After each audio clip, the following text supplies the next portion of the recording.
This is Confidential Conversations. Today we have Sal Talon with us, a singer-songwriter, producer, champion of the arts, editor, among other things, performer.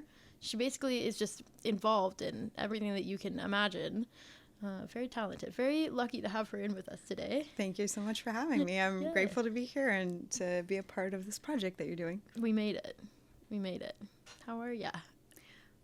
Doing well. Very busy I mean, anyone who produces music while working, it's a lot of work. Yeah, it's like 2 jobs, 2 full-time jobs. Exactly. Yeah, and you're doing more than that. You're not even just, you have multiple jobs. Yeah, I do the operations management here at Harris Institute, and I am an editor, so I work with people copy editing, and I do music production for myself and for the artists that I work with. That's crazy. How do you stay on top of things?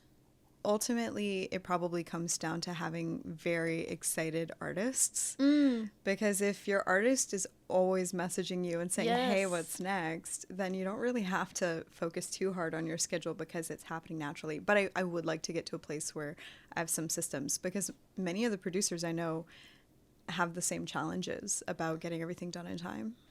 I have been working with a couple artists lately, and the ones that are messaging me all the time, the ones that have things going on, the projects, those are the ones I'm paying attention to. I feel like I've definitely heard some industry people in booking and they say the clients that are ringing the phone for them are the ones that they're really working with, because they're doing things. They have projects on the run, you know?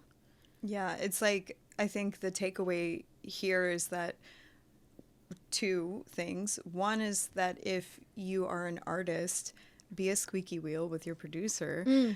And 2, if you're a producer and you can lock down like a schedule and a timeline that you can actually hold yourself to, you have a huge competitive advantage. And that's like the thing I'm really working on right now. So I'm actually in a process of pulling up some old projects that I had worked on in the past that weren't finished because they weren't paid projects. They were just, we were doing it for fun. And I'm actually trying to finish pretty much everything in my backlog before I move forward, because I know it'll make me feel good. Yeah. I feel like it's nice to just clear it's nice to have a check everything off. You know what I mean? Also, it's worth it. Like the people who did those recordings with me in the past and wrote those songs with me, I mean, like, they're amazing human beings, and I'd love to be able to just say, you know, like on one of the artists' birthday, like, hey, happy birthday, here's a track, it's finished. Aww. Don't you remember we wrote this many years ago? That's sweet. Yeah.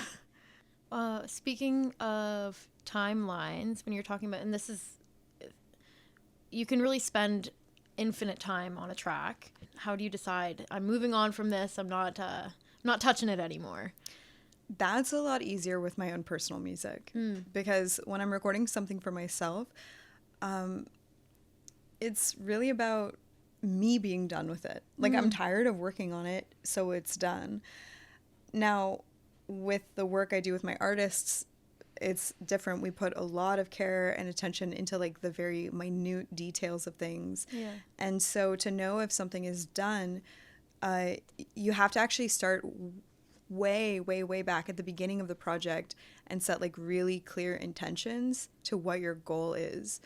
And it doesn't even have to be a goal. It could just be like something that your artist is trying to achieve. And so, for example, an artist might say, I really just want to speak my truth. And so as we produce the song, we have to have check-ins and say, okay, are you feeling like this is connected to your truth? And by the end of it, we know it's done, because I'll ask her, do you feel like you've spoken your truth? And she says, yes. And that's how we know it's ready. I love that.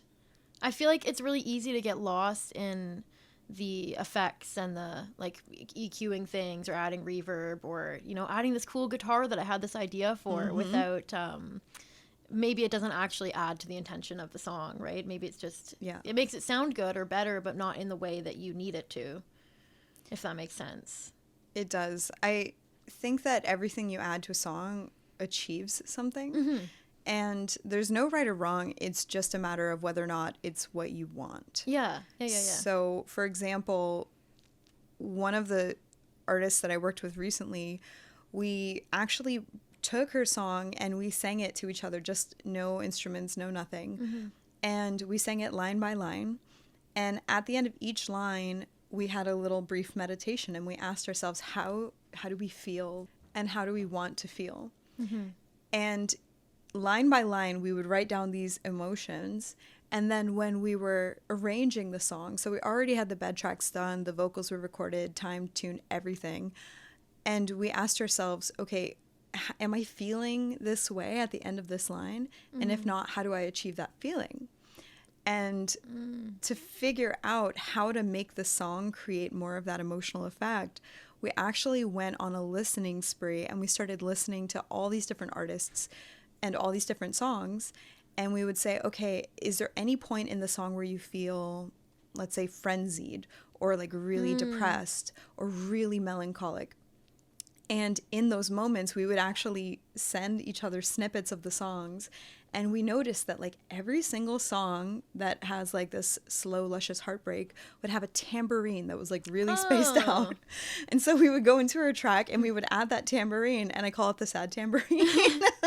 That's awesome. And so there's lots of little bits and pieces like that were inspired from other songs in different genres that we would add to the arrangement to help us really achieve the emotions we wanted to feel while listening to the song. I love that. That's so cool.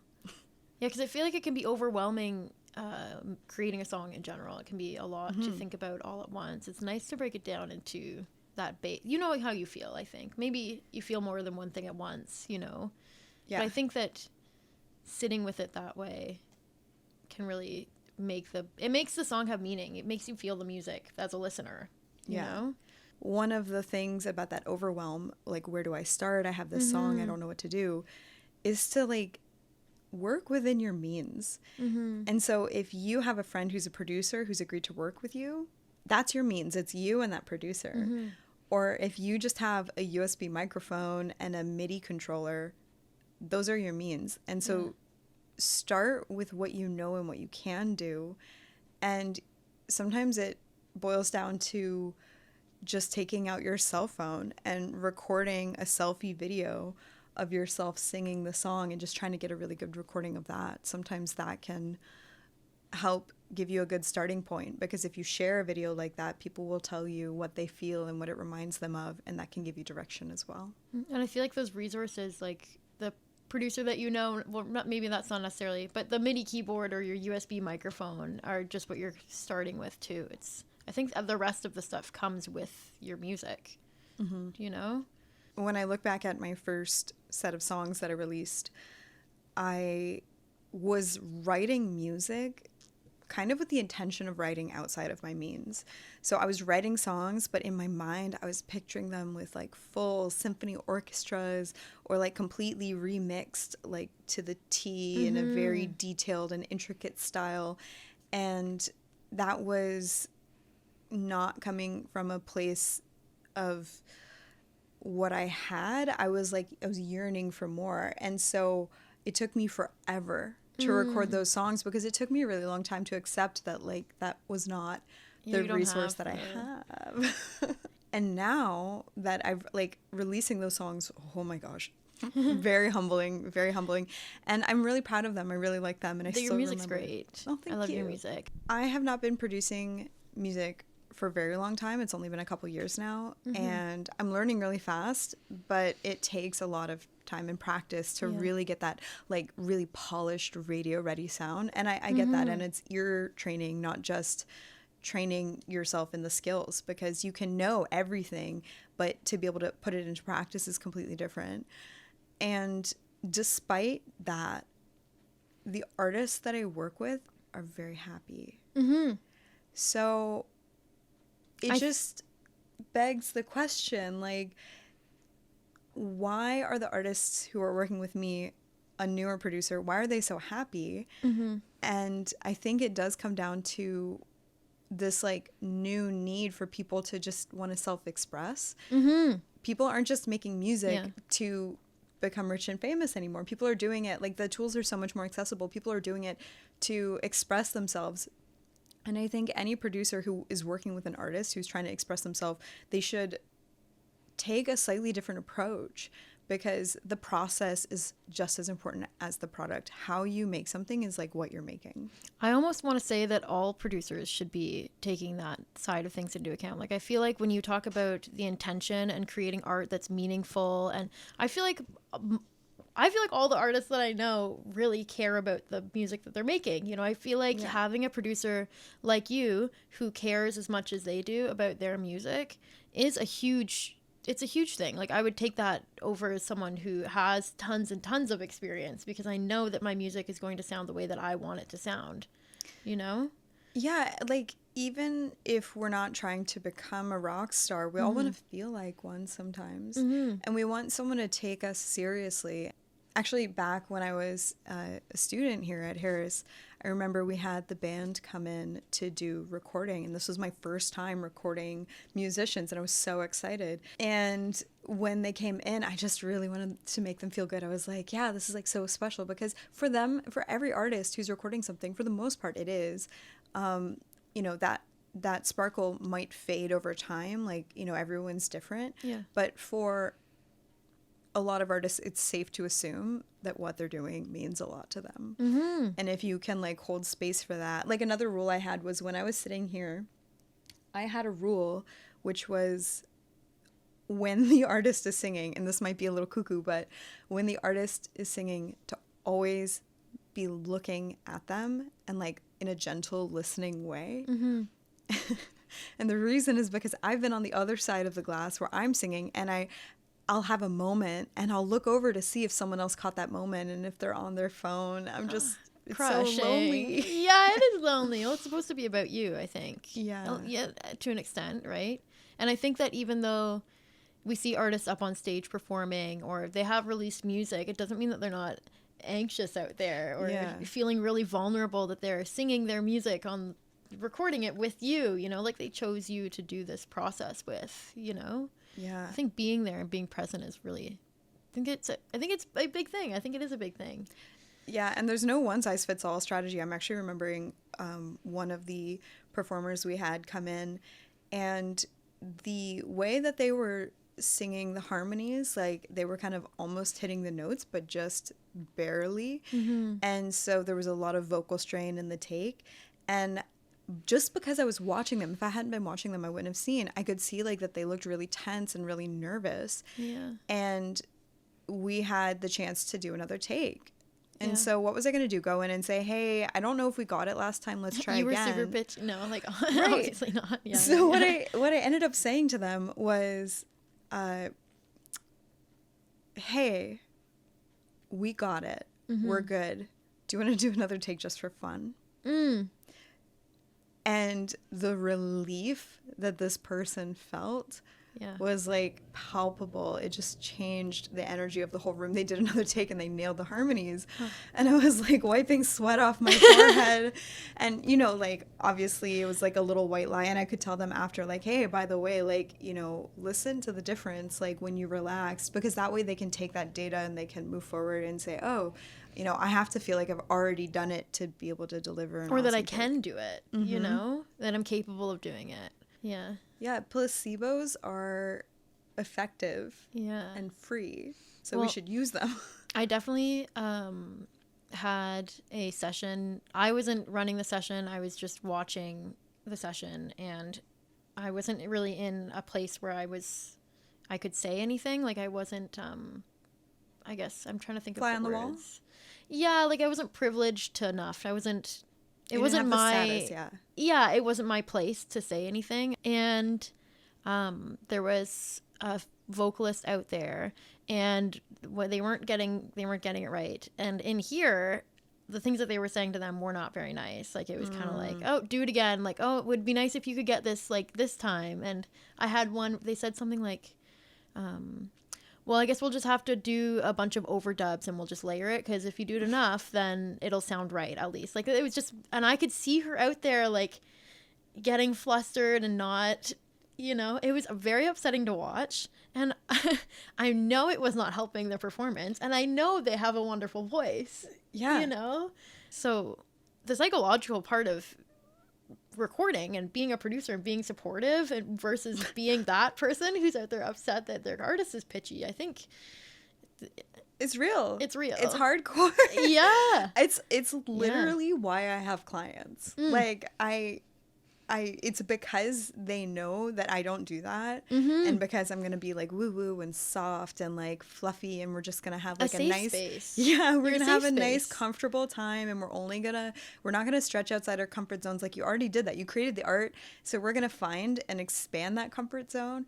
And honestly, like, before I was a producer and I was just an artist and performer and songwriter, I was looking for producers to work with, and I had that issue, and I ended up not finding someone because of some of the challenges I had. They were just communication challenges. Yeah. And I mean, I am partially to blame for that. Like, I sometimes have difficulty navigating uncertain communication things. I think communication is It's something we're hard. working on forever, always. Yeah. Yeah. But I remember thinking, like, I remember being on the phone. I was actually calling studios all in Toronto, and I was like, hi, I've never done this before, but I'd like to book a producer. And here's the funniest part, is because I was doing this for myself and for my own self-expression, I didn't have a budget. Meaning, someone could have sold me a retainer project where I'm paying them every single month for 3-4 years, because I was in a point of like, I'll take as much time as it takes and I'll pay as much money as it takes, which is absurd, like, in retrospect. But that's how important self-expression is that, like, it's hard to put a price on.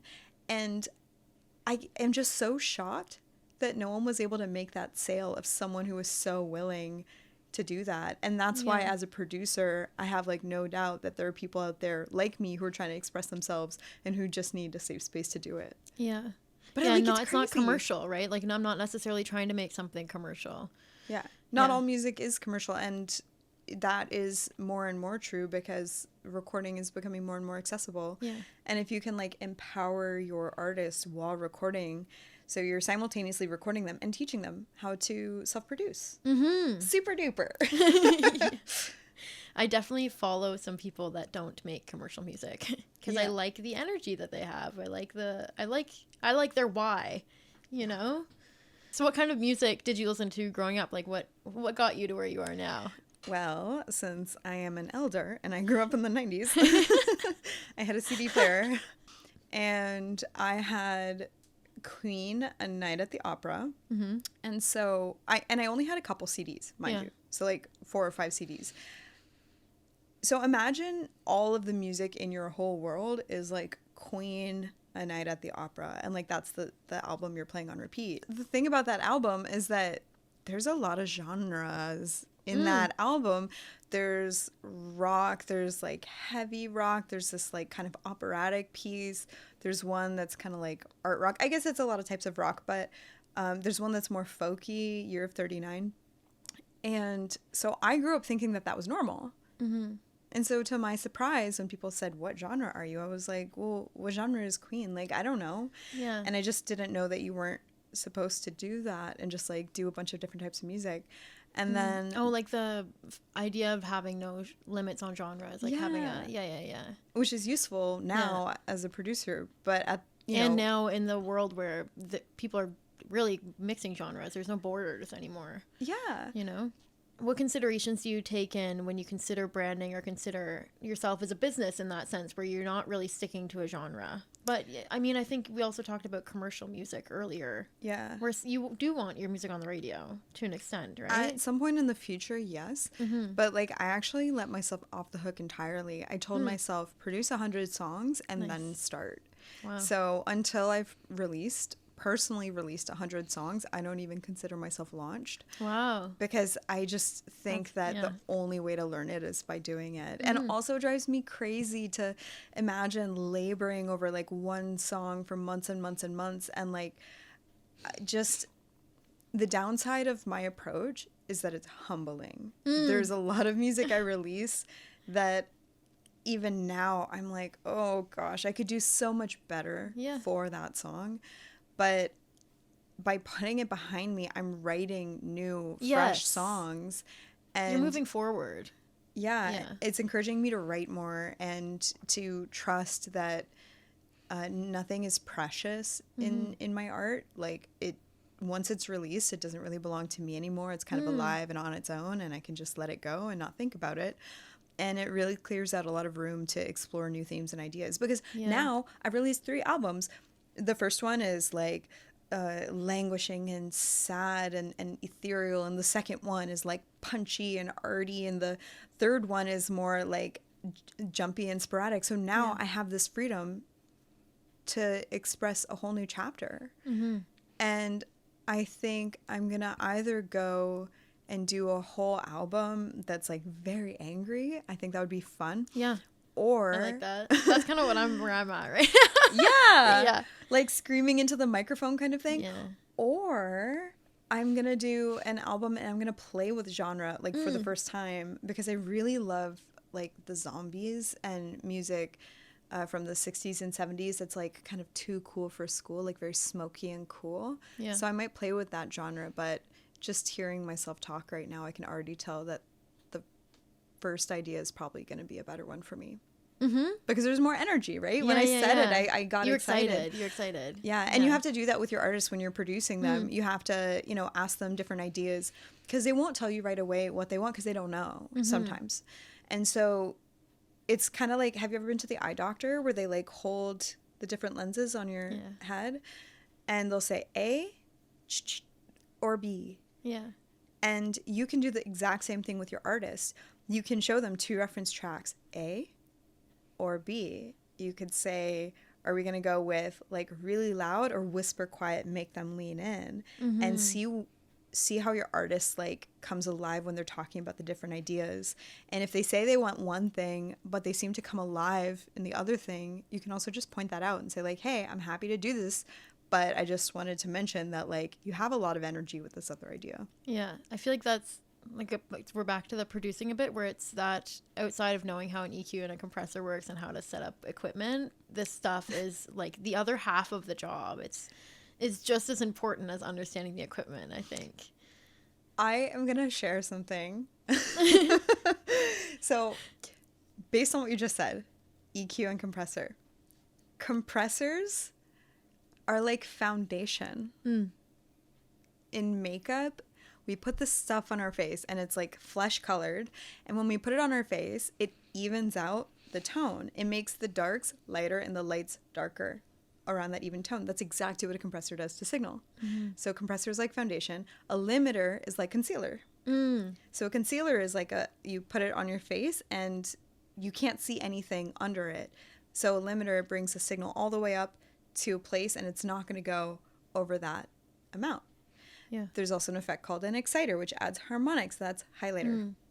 Oh, fun. Yeah. I love that. And I love these analogies. So highlighter is something that it creates the illusion of like being more illuminated, but it's also easy to overdo. Same with an exciter. It makes the voice sound illuminated, but you can't put too much on it or it'll sound crispy. Yeah. And then what else? And you EQ don't is necessarily contour. want to... EQ is contour. Okay, keep going. Because you're carving out Yeah. frequencies. You're like specifically shaping the frequency of the signal. And like a contour, you're creating shape in your face. I love this. Eh? Yeah. I love And this. just like effects, you can release a track with no effects on it. You can just go barefaced out into the world. Sorry. Right? That's crazy. I think that we need more guides like this. In order to comprehend new concepts, I often had to go into my brain, find old concepts, and then make little marriages between them so that I could connect them. Because otherwise, it's a lot. I mean, I remember seeing this for the first time. I thought it looked like a spaceship. It does look like a spaceship. And I was super overwhelmed. And now I can look at any console and all the symbols like have meaning to me. It's like learning a language. That is crazy, eh? It's just like a little shift. It's a little shift. Yes. But that's also why, not just in producing music, but in terms of learning how to produce, you also have to feel safe. Because sometimes it's like, it's so intimidating and so overwhelming. Maybe not for everyone, but for me, it was super intimidating. I needed teachers to like hold my hand and to not say that's a stupid question, because I was going to ask 1,000 questions. Yeah, definitely back to the safe space, you know, having a safe space to learn. And I think it's easy to get to a point where your understanding is so, it's basic to you. The information that you know, it's like, oh, that's just 1 + 1 = 2 to me, but that doesn't mean that it's 1 + 1 = 2 to someone else. It's a totally. I forget. When I'm working with artists, sometimes that you is something I actually dealt with recently, where I was encouraging someone to sing one different note, and I remember thinking, okay, I have to be really careful how I make this suggestion, because I don't want to come across as like holier than thou. It was just a suggestion, and I didn't want to come across as overwhelming, because I knew they wouldn't hear me if it was. Yeah, you don't want to make them feel stupid, right? Like that's a big thing too. I think not even if they're out there and they're hitting all the notes and you want to make changes, it's how you make that suggestion. So the way I talked to the person when I was giving them the suggestion was, I said, I hear you singing this harmony and it sounds really good. Because the thing is it did sound good, but it wasn't matching a chord that was underneath. And so I started by acknowledging what they were trying to achieve, because they were trying to achieve something, and it actually sounded really great without the chord underneath. And I said, yeah, when you're singing this harmony, it sounds really beautiful, and it sounds like you're leaning in toward this chord. But I noticed that the chord that's being played in the song is actually this other chord, which would lend itself to a slightly different harmony. And then I gave an example. And I said, if I may make a suggestion, I think in order to bring out those harmonies, we could change the chord that's underneath, or we could just change that note. Because I think that would make it feel more cohesive. Oh, I like the options too, where it's kind of like, I love what you're doing. We have options here to make it, you know what I mean? And like at the end of the day, that's it. Like even singing completely out of tune, or, playing with your guitar upside down or whatever, like everything is a choice that you can make. And it's not a wrong choice. It's just whether or not it's right or wrong for the situation. Yeah. Because sometimes I want something to sound a little dissonant on purpose. Love dissonance. Yeah. Yeah. So, the music is under Art Mom, and part of the reason why is because of that whole, like some kind of mental download that I had, where I said, Sal, your first music, it just can't be good. It doesn't mean it's going to be terrible, but there's no way in heck that with the resources you have that you're going to be producing radio-ready music right at the beginning. So why don't you just create a fake name and release 100 songs under that fake name? I'm 30 now. I've released 30 songs, 70 to go. Yeah. And then once I do all that, I can release my stuff under Sal Talon. Yeah. I love the name Art Mom.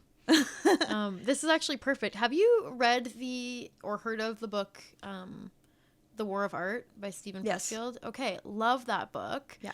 And there's a part in it that you kind of said already about separating yourself from your art. And it can be really hard because it's a really personal process, but the idea that you are not your art. Have you heard the term like yummy mummy? No. So like, if your art is like your children, as an analogy, and some people say don't treat it like that or you won't have the courage to change it, but I don't mind it. That's why Art Mom is the name, because I think songs are like little bebes. And you can like dedicate your whole life to your art, but then you look in the mirror and like your hair hasn't been washed in days. You're like stuck in sweats, and you're just like, you're not taking care of yourself at all, because you're doing that thing that so many domestic engineers find themselves having to do, which is like prioritize the other beings around them to the detriment of themselves. Sometimes because that's what they have to do. But like as an artist, we don't have to do that. Yeah. We can put our art on a shelf, say, you hold on, and then go take a shower, go for a walk, look at the lake, hang out with friends, that yummy mummy thing. Yeah. And like do getting your groove project, back. Like something outside of your art. There's no nobility in like letting yourself fall apart for your art. And I just don't think that art wants that from us. I think our art really truly does want us to be okay and well. The same way like deep down, like, you know, if you have children, like deep down the kids want their parents to be well, even if in the moment, you know, they're just demanding things. At the end of the day, they sense when their parents are unhappy. Yeah. Your art knows when you're unhappy. And I think it's that thing of when you're saying you want to get 100 songs out, like you just want to.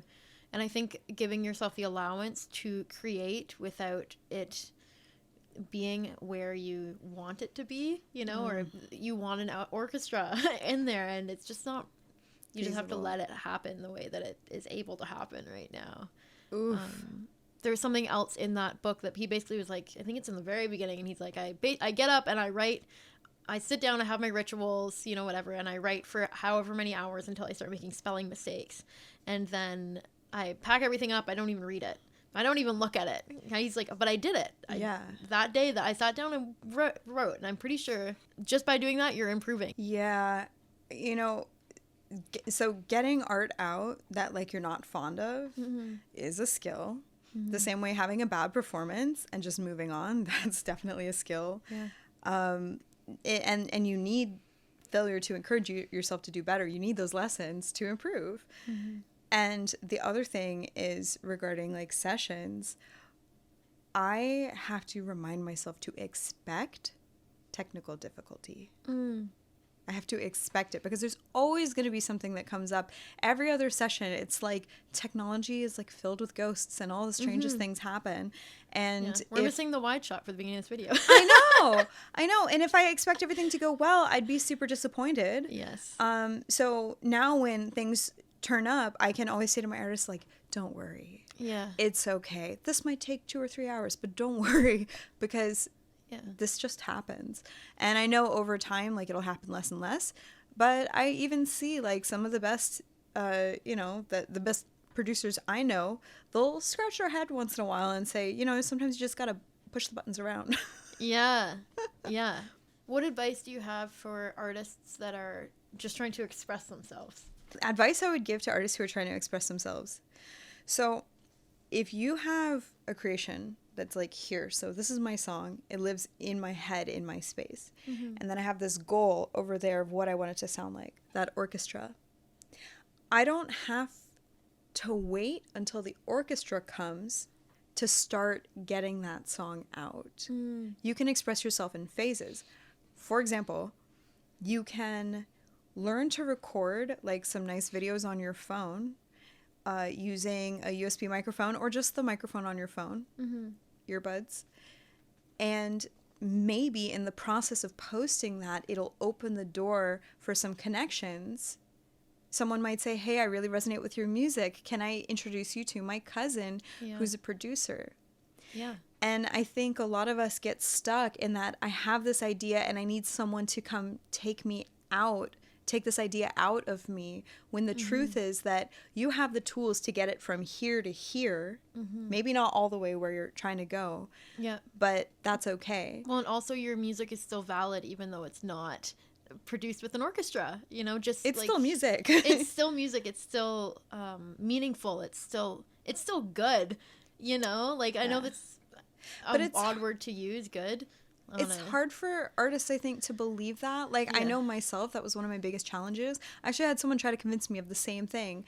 I said, oh, I don't have a producer. I don't have a studio. I can't record it.